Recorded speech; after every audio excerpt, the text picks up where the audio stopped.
Oi, gente, tudo bom? Espero que estejam bem, tá? Se cuidando e em casa, tá? Isso tudo logo vai passar. E logo, logo a gente estará junto novamente. Gente, hoje nós vamos iniciar a aula sobre energia livre de Gibbs, tá? Na última aula nós falamos sobre a introdução, uma introdução rapidinha sobre termodinâmica química, tá bom? Hoje nós vamos falar sobre a energia livre de Gibbs.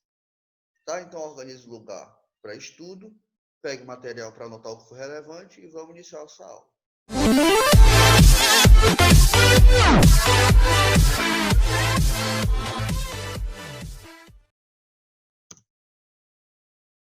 Primeiro, como falar de energia livre de Gibbs? Na verdade, como falar de qualquer coisa sem falar um pouco do histórico dessa determinada coisa. Então, eu acho imprescindível que quando a gente inicia algum estudo, nós comecemos pelo histórico, para saber de onde veio, para onde vai, como foi que veio, tá? Então, a pessoa que foi responsável por essa fórmula que está aí do ladinho foi esse cara. O nome desse cara é Josiah Willard Gibbs, tá?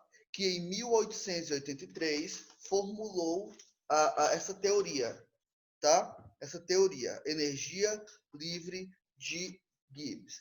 E por que, que ele fez essa teoria? Por que, que ele pensou nessa teoria? Ele pensou nessa teoria para prever a espontaneidade de reações químicas. Ou seja, ele queria saber quando uma reação química seria espontânea e quando uma reação química não seria espontânea, tá? Antes, a espontaneidade das reações era prevista apenas pela variação da entalpia e da entropia, tá?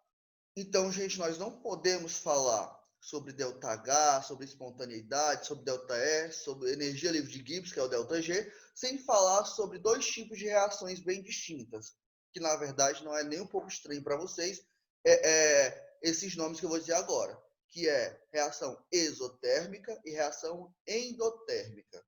Tá? Então já não é tão estranho para vocês esses nomes. Então, reação endotérmica significa o quê? Significa a absorção de energia. Tá? A absorção de energia. E reação exotérmica, e algumas pessoas falam exotérmica, tá? Reação exotérmica é a liberação dessa energia. Então, absorção, exoliberação, tá? Aplicando isso ao ΔH, que é a variação de entalpia, ou ao ΔS, que é a variação de entropia, nós vimos que quando o ΔH é menor do que zero, há uma reação exotérmica, tá? Ou seja, se o ΔH é menor do que zero, está havendo uma liberação dessa energia. Quando o ΔH, que é a entalpia, né, for menor do que zero, é uma reação exotérmica, é uma liberação de energia. Quando o ΔS for maior do que zero, Gibbs percebeu que havia uma grande desordem atômica.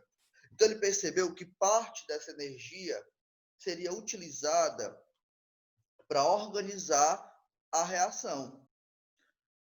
Então, gente, quando o ΔS for maior do que zero, há uma grande desordem no meu sistema, tá? Há uma grande desordem atômica. Então, Gibbs percebeu que quando havia essa desordem, a parte da energia liberada seria utilizada para reorganizar esses átomos.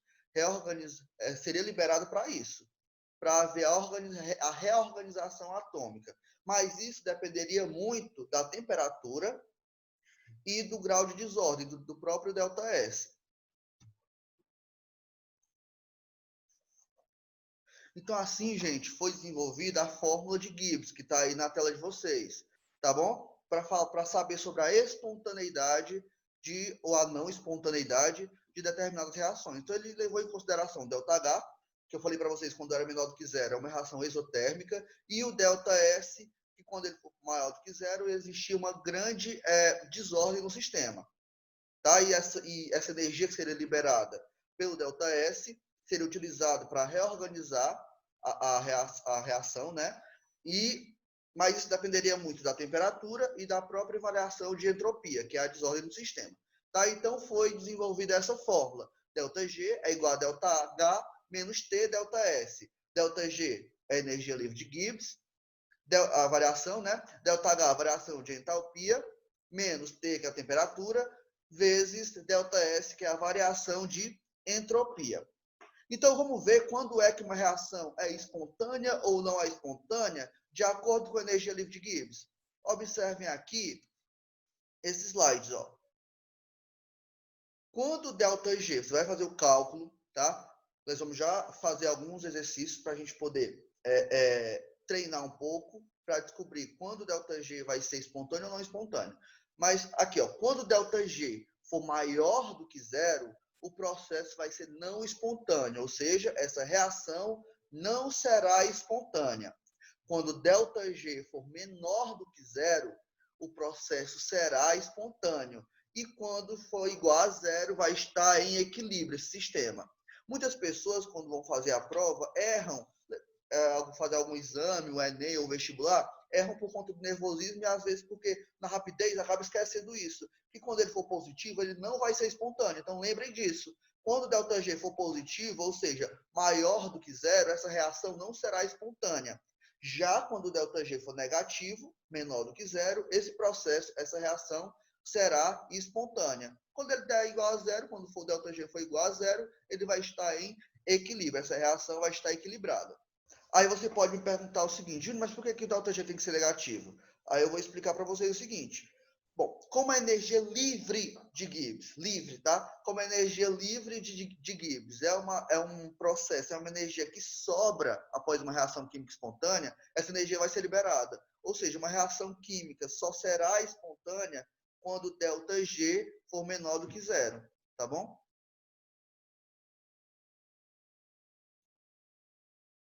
Então, gente, agora vamos praticar. Vamos fazer algumas questões utilizando a fórmula de Gibbs, certo?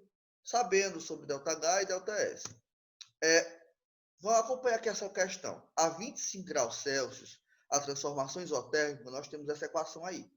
N2O gasoso, que forma N2 gasoso mais meio O2 gasoso, tá? Apresenta ΔH menos 19,5 quilocalorias por mol e ΔS igual a 18 calorias por Kelvin vezes mol. Qual é o valor de ΔG desse sistema em quilocaloria por mol? Aí ele me forneceu alguns dados, né? ΔH eu já sei que é menos 19,5 quilocalorias por mol.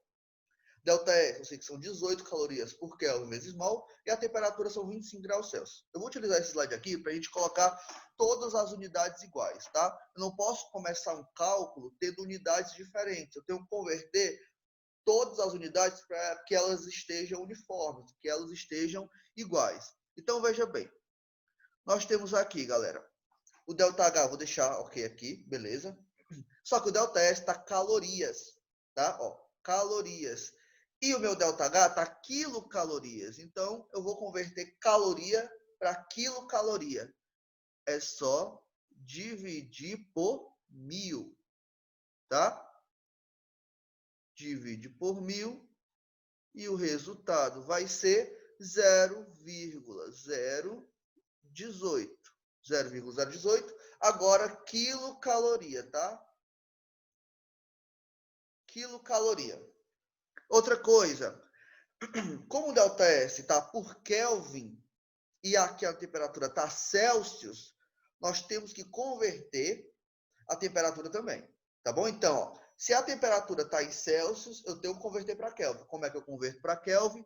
Somando com 273. Algumas provas, Enem ou vestibular, às vezes pede para você colocar os decimais. Então, caso peça, ou caso você perceba pelos decimais dos resultados, você coloca 273,15. Mas já vou logo adiantando que a maioria pede 273. Mas fica essa dica. Certo? Então, se eu somar 273 mais 25, vai dar 298. Agora, 298 Kelvin. Ok? Agora vamos botar na fórmula ΔG é igual a ΔH menos T vezes ΔS. O que ele está pedindo? Qual ΔG? Tá? Então, repete, ΔG. ΔH eu já sei que é menos 19,5. Menos temperatura 298. Multiplicado pelo ΔS, que com a conversão ficou 0,018 quilocalorias. Fazendo todos os cálculos necessários, o valor vai dar menos 24,8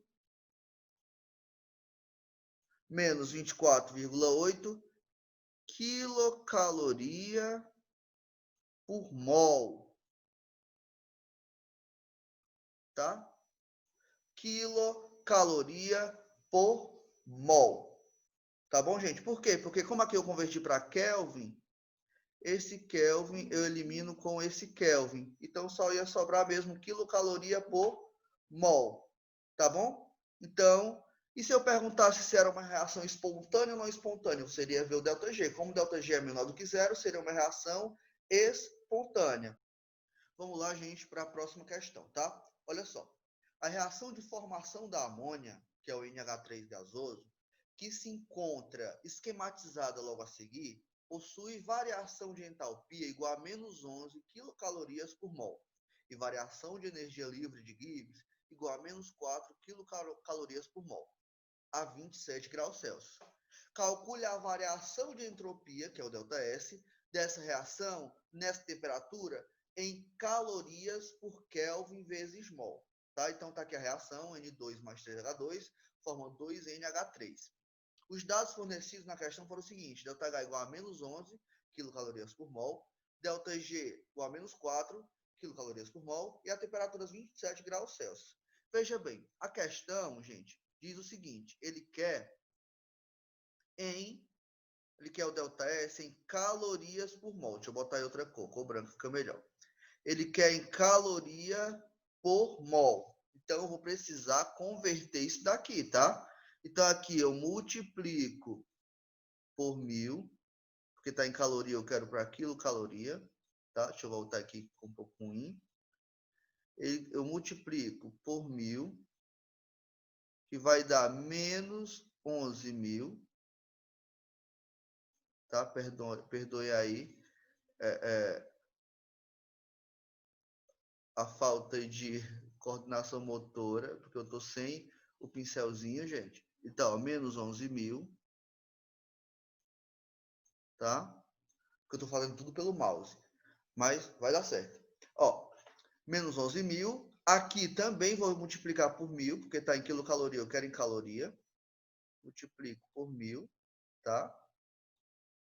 Que vai dar 4.000 menos 4.000, certo? E aqui está em graus Celsius, mas ele quer aqui, ó, calorias por Kelvin. Então, somos com 273, tá? 273, que vai ficar 300 Kelvin. Tá bom? Então, primeira parte de tudo era você fazer as conversões necessárias, tá? Jogando tudo na fórmula ΔG é igual a ΔH menos T vezes ΔS. ΔG menos 4.000 igual a menos 11.000. Faltou um aqui, tá? Menos 300 vezes ΔS.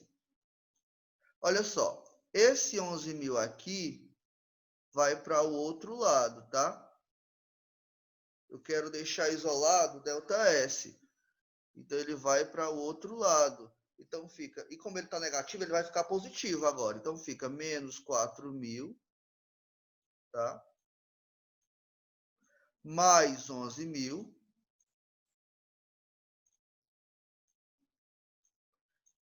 mais 11.000, ficou parecendo um 6, deixa eu arrumar aqui.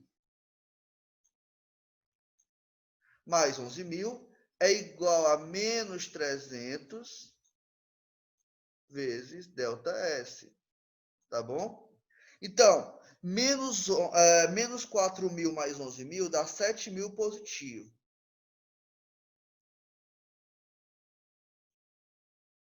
Igual a menos 300 ΔS. Onde está a minha variável, onde está a minha incógnita, não pode ficar negativo, né? Então, eu tenho que multiplicar aqui por menos 1. Certo? Multiplicando por menos 1, aí vai ficar menos 7.000 é igual a 300 ΔS. Certo? Agora eu vou isolar o ΔS, porque é ele que eu quero descobrir. Tá bom? Isolando ΔS, vai ficar ΔS é igual a menos 7.000 dividido por 300. Então, ΔS vai ser igual a menos 7.000 dividido por 300, vai dar menos 23,3. Menos 23,3. Nessa unidade, caloria vezes Kelvin por mol. Quando o ΔS está negativo, o que é que significa? Significa que o sistema está ordenado. Tá bom, gente? Então, eu espero que vocês tenham entendido. Qualquer coisa, volta um pouquinho o vídeo. Nossa aula foi essa. Valeu e bons estudos.